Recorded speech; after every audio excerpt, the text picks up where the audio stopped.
这次你和应祥差事办得很好，可以说是急了国之危难。坐。这。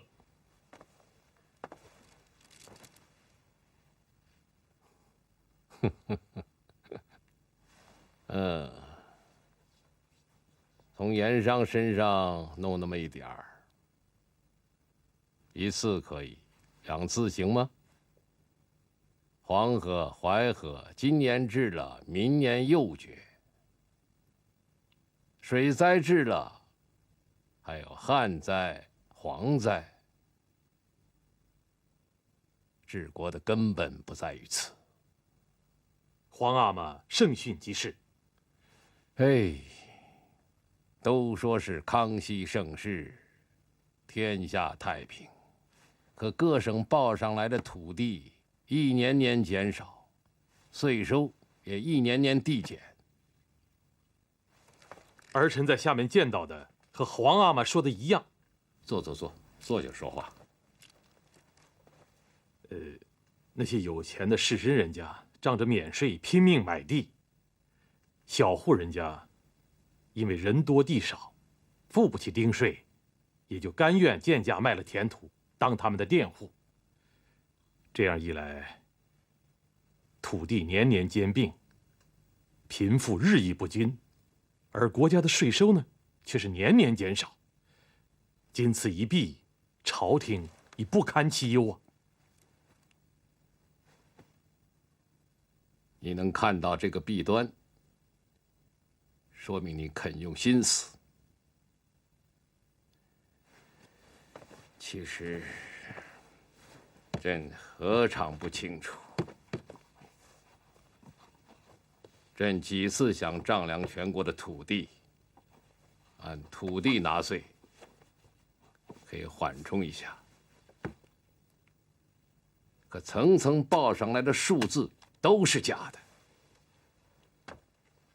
而京城里头的官呢，弄得不到国库去借债的，反倒成了不合时宜。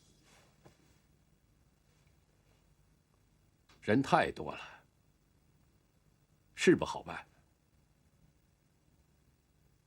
朕这么多儿子，就没有一个愿意承担追款的差事。儿臣愿意办理追笔欠款的差事。好，只要对朝廷有利，对我大清的江山社稷有利，儿臣大不了做个孤臣就是了。好，有个做孤臣的心思，就没有办不好的事儿。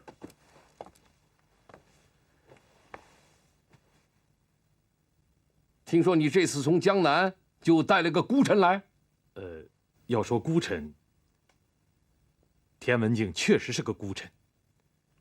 这个人心里只有朝廷，而从不计较个人的得失。儿臣保举他为追笔欠款的帮办，请皇阿玛恩准。好，依你，田文镜帮同办差。这，13阿哥胤祥，这次随同儿臣前去赈灾修河，功不可没。儿臣恳请皇阿玛，一是降旨褒奖，二是让他帮同办理追笔欠款的差事。应祥就不要参与这个事儿了，也不必过多褒奖。胤祥为什么不能褒奖？为什么不能担当这个差事？请皇阿玛明示。你真想知道？儿臣想知道。因为朕想让你做一个真正的孤臣，明白吗？儿臣明白。好，明天就进驻户部，追缴库银。四弟留步。二哥，好，免了，咱们兄弟不必拘礼，怎么样，见着黄阿妈了吗？啊，这追笔户部欠款的差事，是二哥举荐你的呀。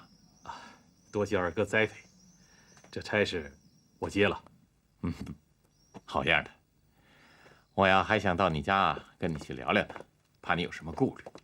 这下可好了，老四啊，这差事可不是闹着玩的呀。只有在黄阿妈面前推举我的铁杆兄弟，我的心里才踏实些。你放心，你有什么难处啊，我会照应你的，你就放开手脚干吧。二哥，对了，我这儿啊还有几个人的名单，这几个人借的钱啊，你给他们缓一缓啊。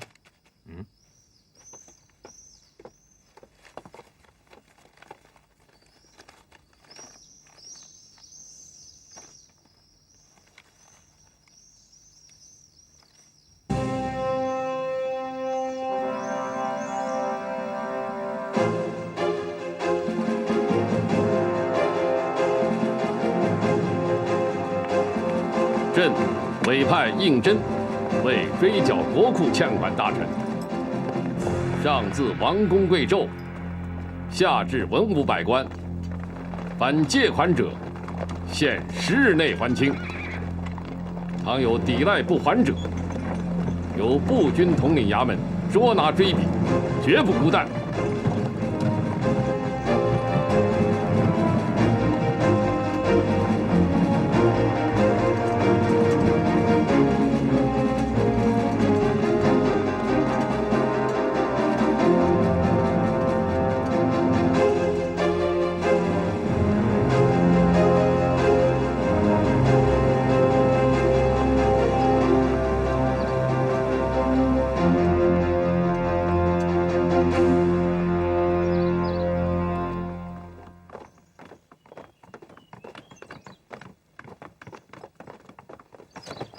参见四王爷。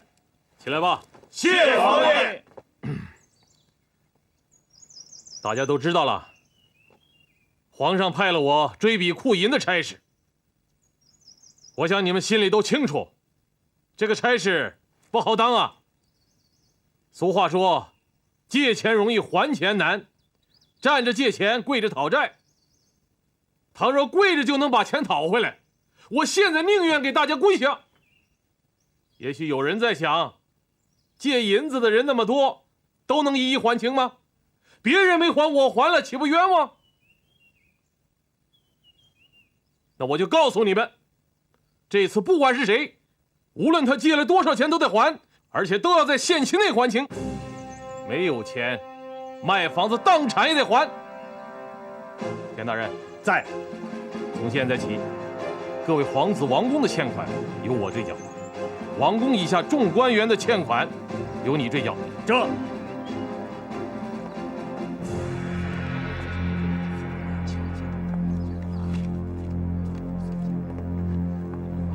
来啊，在，请魏东亭大人和陈文胜大人上堂回话。这，请魏东亭大人、陈文胜大人上堂回话。请魏东亭大人、陈文胜大人上堂回话。魏大人病了，告假。陈大人年事已高，行走不便，托我带来罚他欠的1两银子啊。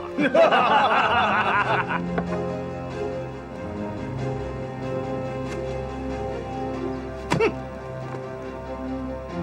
第一天宣旨就托过不到，分明是藐视圣上，对抗朝廷。年大人，请步兵衙门派人去传，再不来就押来回话。来呀！来！田大人有命，差你们去传魏东亭魏大人、陈文胜陈大人，叫2位大人即刻到此，要不然田大人可要下令拿人了。这。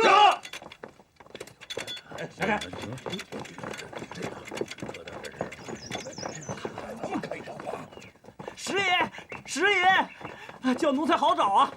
师爷，四王爷来了，说是叫您还国库的欠款，正在后园盖的戏楼子那儿发脾气呢。好啊，拿我开刀了！哼，看他能把我怎么样。走。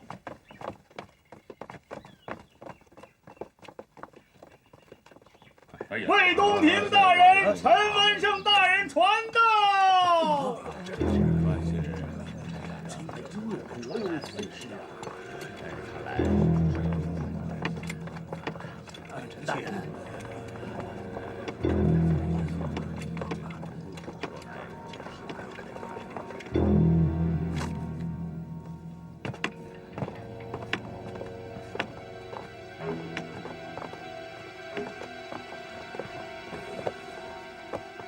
请问田大人，你是哪一科出身呢？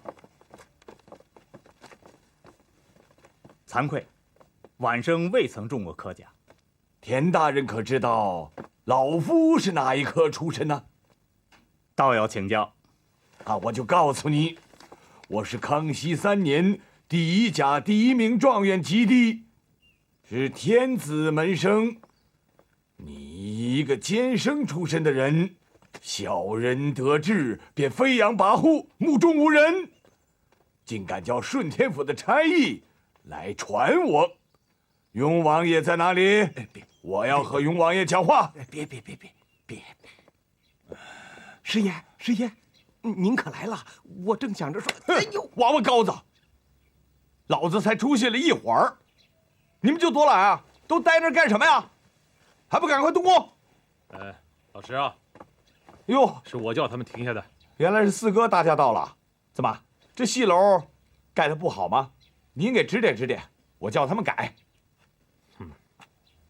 戏楼盖得挺不错，只是不合时宜啊。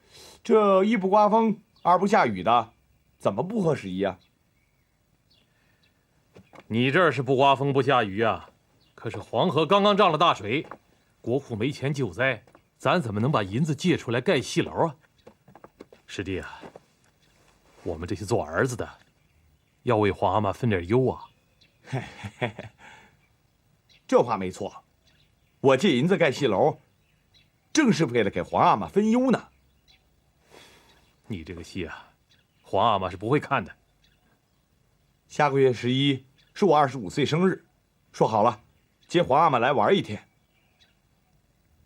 这戏楼啊，就是为了皇阿玛看戏才盖的。老师啊，你真有点孝心的话，就带个好头，把欠国库的银子还了。啊，四哥，这话我听不懂。这国库的钱不就是皇阿玛的钱吗？你几时见过儿子花老子的钱还要还的？我说老师啊，你这个理儿是自小在南书房学的，还是谁教你的？嗯？哼！我打从小就不会念书，可阿克中念书念得好的，还不是照样欠了国库的钱？四哥，你可别老盯着我好不好？你放心，这次不管是谁，欠了国库的银子都得还清，一文也不能少。师爷，咱们还动不动工啊？还动个屁呀！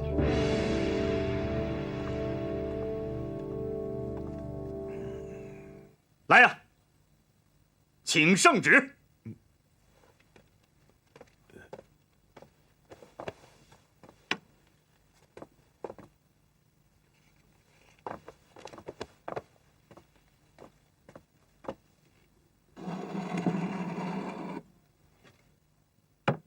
陈文胜，你是状元也好，阁老也好，你看看，圣旨就供在堂上。我现在是代皇上问话，你要据实回答。是。陈大人，你既然是进士出身，状元及第，自然是熟读圣贤之书，深谙圣贤之道了。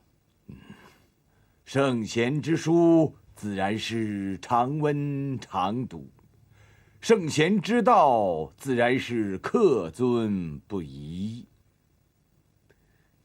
那我倒要请教：君子怀德，小人怀土；君子怀刑，小人怀惠；是什么意思？田大人要学君子之道，改日倒舍下来，老夫可以教你。今天既然是谈欠库银的事儿，不必东拉西扯。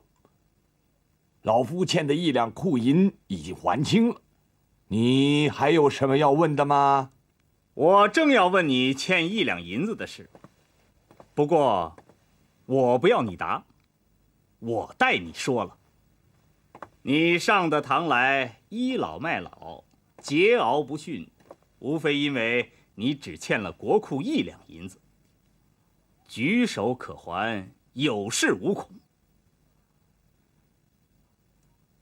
但依我看来，你这借1两银子的人，其用心比借那100两、1000两、万两的还要可避。你是缺钱花吗？不是，缺也不欠这1两银子呀。那为什么你还要借这1两银子呢？你是看同僚们都在国库借银，怕众人说你不合流、假清高。可你又不敢多借，怕朝廷有朝一日追查起来，损了你状元的名头。于是你就只借了1两银子，既不自外于同僚，又不怕朝廷追查。于是你就心安理得做你那既无真才实学，也可不干实事的官儿，享受你那一篇八股文挣来的富贵荣华。什么子曰君子怀德，小人怀土，你只是怀土不怀德。子曰君子怀行，小人怀惠，你也只是怀惠而不怀行。你这般不遵德化，只图虚名，用尽心机，尸位素餐的假道学真小人，还有什么脸面在这里开口科甲，闭口状元的喋喋不休？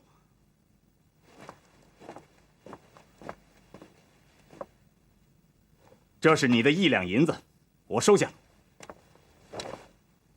回家去，再好好读读4书5经。来啊，在！你送陈大人回去读书。走。你，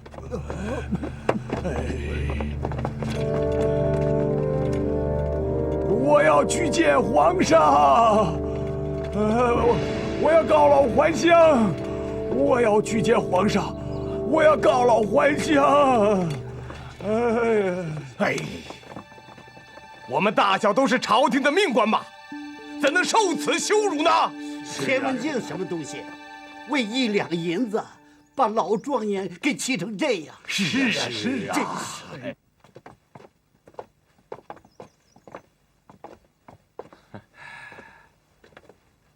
里边啊。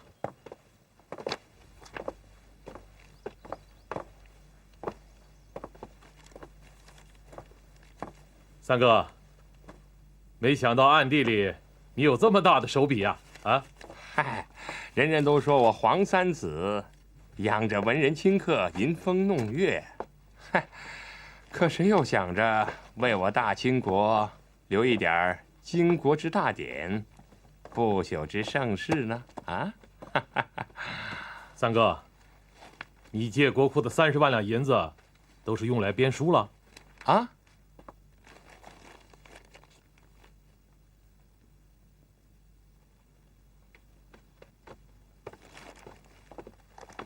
不是我泼你冷水呀，三哥，借国债助运输，恐怕与国计民生裨益不大。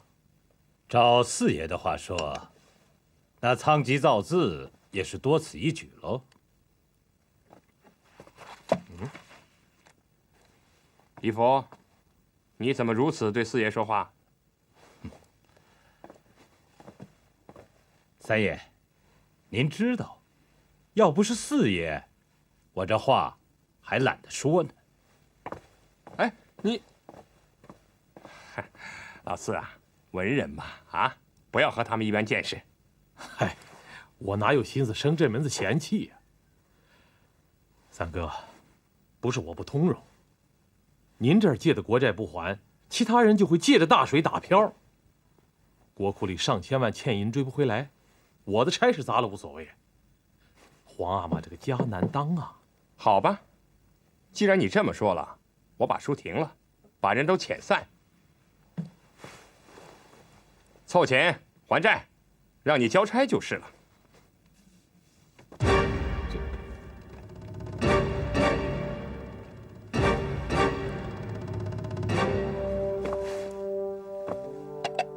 家家有本难念的经呢。田大人，你也不必问我为什么借的钱。事到如今，我只说一句话：我欠户部的35万两银子，我想办法还就是了。魏大人，那你什么时候还清呢？你回去想清楚了，明天再来回话。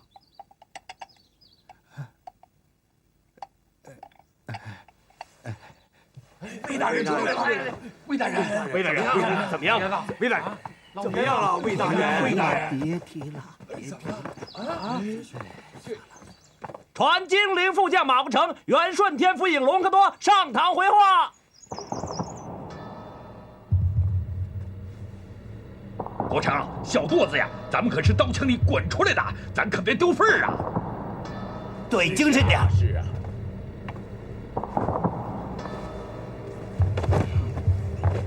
操！好样的，好样的啊！怎么办？田文镜，我操你妈！你他妈一个监生出身，被革了职的7品官，凭什么在这耀武扬威啊？啊！你不是要讨债吗？老子告诉你，要钱没有？要命啊！老子这条命跟着皇上已经死过好几回了。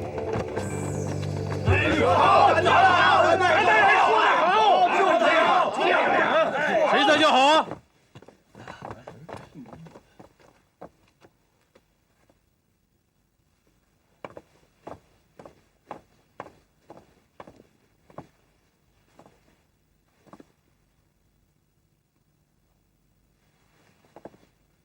？2伤8，摆功了。好啊，你亮吧，把你的伤疤全亮出来。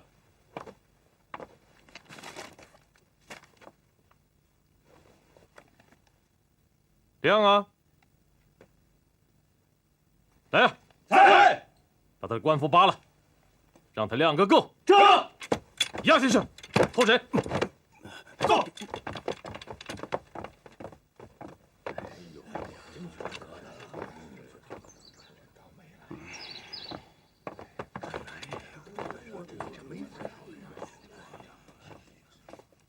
今天就到这儿，明儿再来。还有抗旨闹事者，马国成就是榜样。这胡闹！老三他们的人没闹事，老八他们的人也没闹事，在这个节骨眼上，偏是你闹事，扫我的脸。老四，这个人我不管了，你随便发落吧。大哥，不是我不给你面子，今儿是头一天，当着那么多人，他马国成就顶着圣旨干，这欠款我还怎么追呀？人，我是交给您了，该怎么处置，您看着办吧。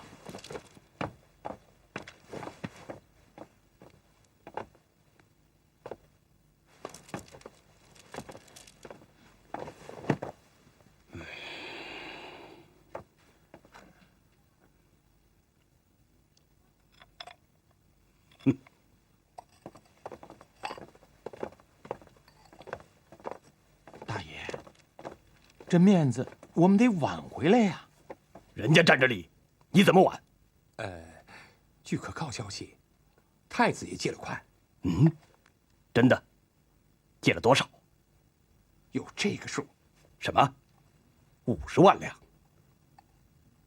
你没弄错吧？户部的账单上怎么没有他的名字？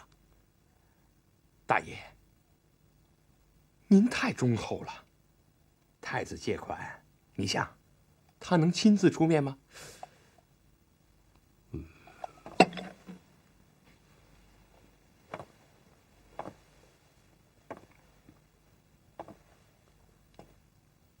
都是谁替他借的？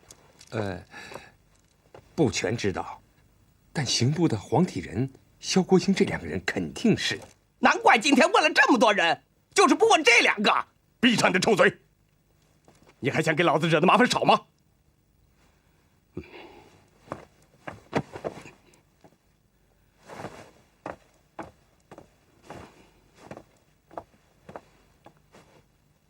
这消息从哪儿听来的？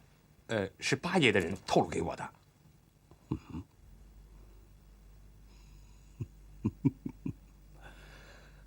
好，老八，明知道我和太子不和，绕着弯子把这个消息透露给我，好让我和太子去绞杀。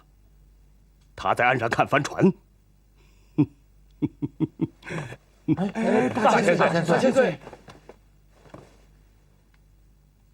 好，你们来，进屋来，我有话跟你们说。田大人，同样是欠了库款，为什么对我们逼得这样紧啊？有些人你连问都不问呢？啊？魏大人，谁的欠款没问？您老说清楚了。黄体仁和萧国兴的欠款，你为什么不问呢？拿名单来。这。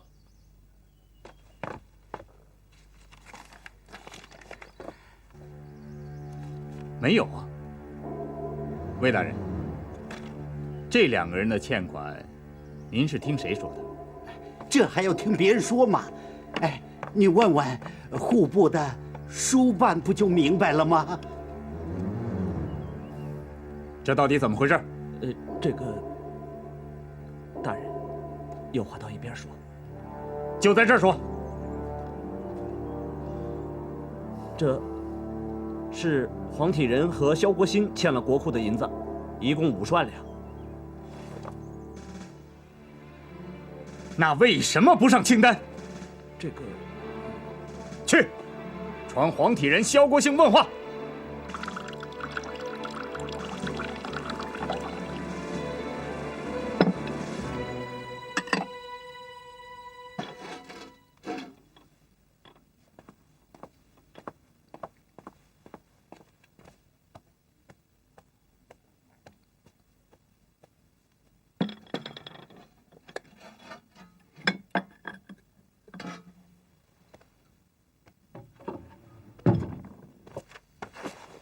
好啊，老四，真有你的啊！当面答应了我，背后叫人给我使绊子，你究竟怀的什么心呢？你啊，你说呀，说。太子爷，您急着把我找来，不分青红皂白就发这么大火，究竟是为什么呀？你得先说出来让我明白啊！哎，你真的不明白？请太子明说。这那好，我问你。你答应好的，先不问我那几个人，为什么又叫田文镜风急火燎的把黄体仁和萧国兴叫去逼债呢？有这回事？哼，都这时候了，你还跟我装耳无眼啊？我知道，你是看着我这个太子不讨皇阿玛的欢心了，想趁早另捡高枝啊。二哥，田文镜把黄体仁、萧国兴叫去问话的事儿，我不清楚。也没法跟您说，但是有句话我得说清楚了，我胤禛的为人您是知道的，从来都是按照朝廷的章法办事。这次我昧着良心把你的几个人从名单上抹了去，为什么？不就是为了维护您这个太子吗？不就是为了维护朝廷的安定吗？既然有人把黄体仁、萧国兴捅了出来，那他们就得还债。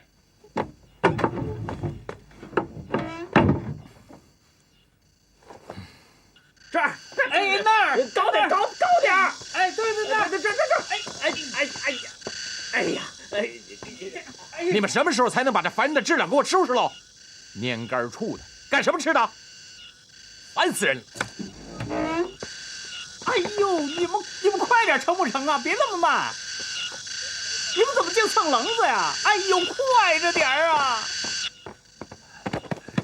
太子爷，狗奴才！你们要存心气死我呀！你们几个上哪儿去了？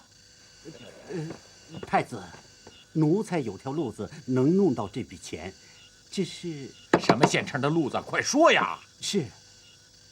吏部有几个地方官的缺空在那里，有几个人愿出钱买那几个缺空。哪几个缺？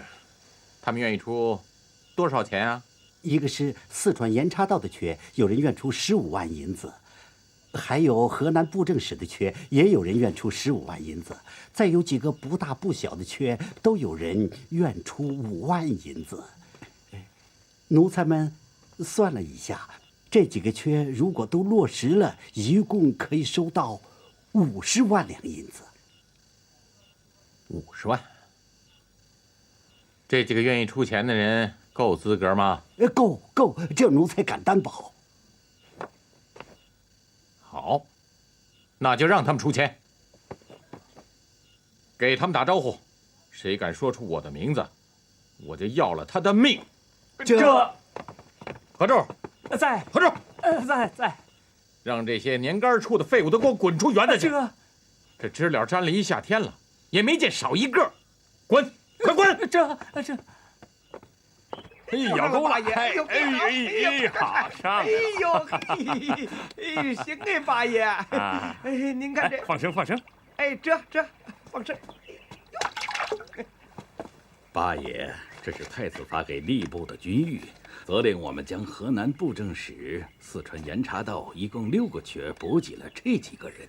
奴才们暗中打听，这几个人走的是黄体人的路子，都花了不少的钱呢。那就按太子的军谕办吧。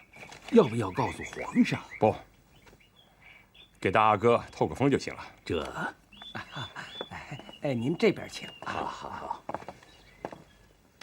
太子啊，这是老臣花了一辈子的心血注解的大学讲义呀。你如果能从里面悟出一点道理，那就太好了。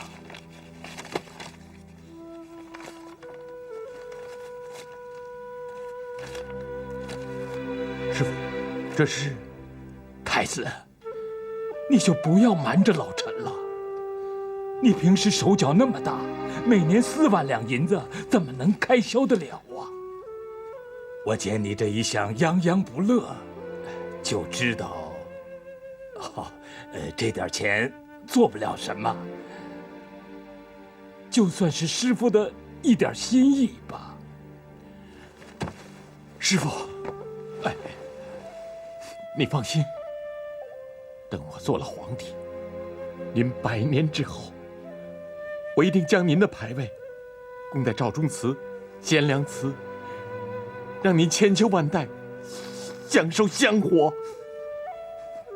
太子，我不要这些，我只要你做一个好皇帝。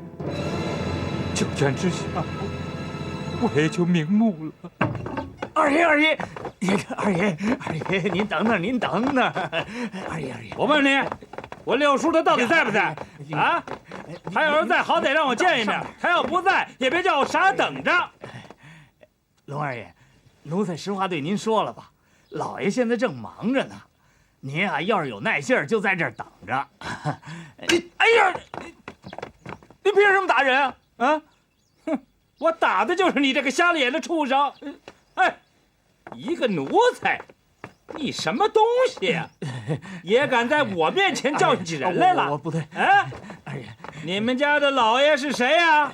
啊，那是我嫡亲的六叔，知道吗？我见的就是他。放纵奴才欺凌主子，这是我们童家的规矩吗？你们给我六叔请过来，让他老人家当面评评理。是谁在这大吵大闹啊？这儿给六叔请安了。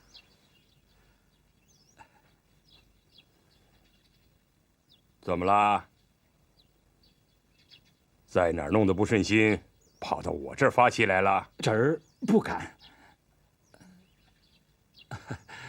您老也知道，那自打侄儿前几年被朝廷撤了差事，一直赋闲在家。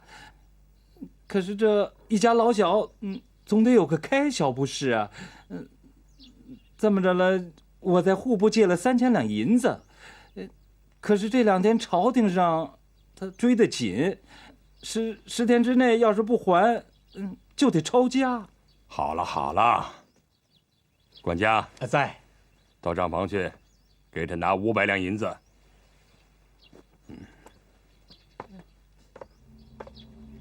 六叔，六叔，魏东亭，老奴在。念在你是老臣，大家都敬着你。可是你一欠就是35万，还攀比人家。现在你攀比的人都还了，你什么时候还呢？我告诉你们，圣旨上说的明明白白，10天之内都得还清欠款，别打量着法不治众。到时候还不清欠款的，一律抄家抵债。请问四爷，要是阿哥们也欠了钱呢？你说的是3阿哥还是10阿哥？是谁在背后攀我呀？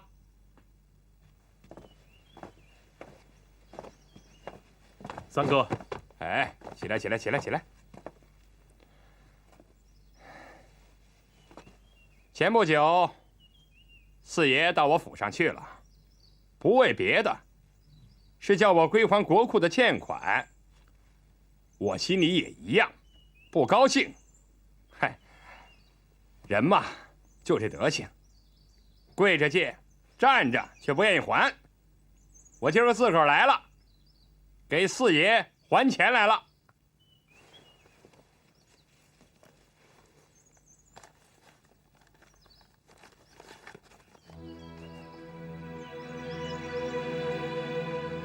三哥，老四，你看清了，正宗大顺庄的汇票，凭票即兑白银30万，如假包换。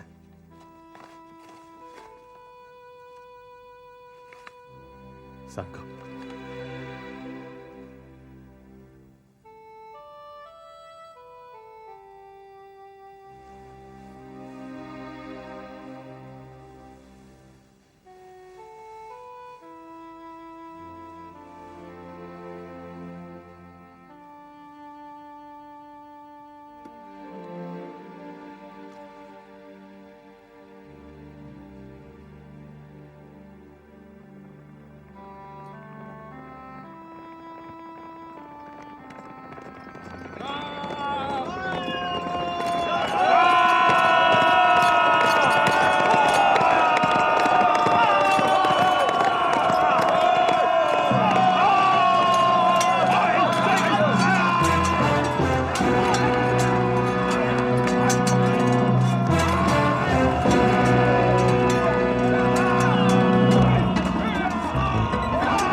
小一点。哎，刀削面。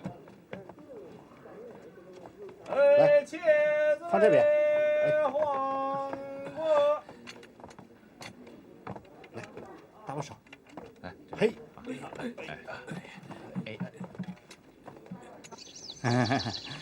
九爷。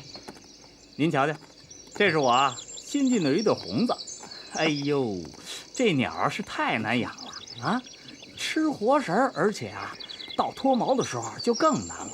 一到仲夏，嘿，这玩意儿活虫都不行，得剪断活知了，喂它那白浆子吃，那毛才长得水灵呢。九爷，这再有几天就抄家了，你看全家100多口人，叫他们怎么办呢？哎，老爷子，这一般的鸟笼子要用64根条，养红子必须得用72根啊。那为什么呀？嘿嘿，我告诉您啊，哎，这东西性子活，见缝就钻。这京城里头逃了的红子多了去了。与其让他们抄还不如自己抄了自己的家呢。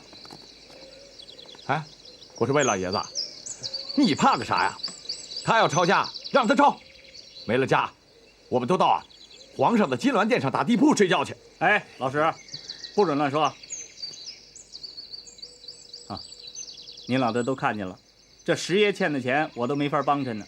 我不是不愿意帮你，你就帮帮老陈吧。要不这样吧，我再给您出个主意，您去找一个人。谁？印祥啊，13爷。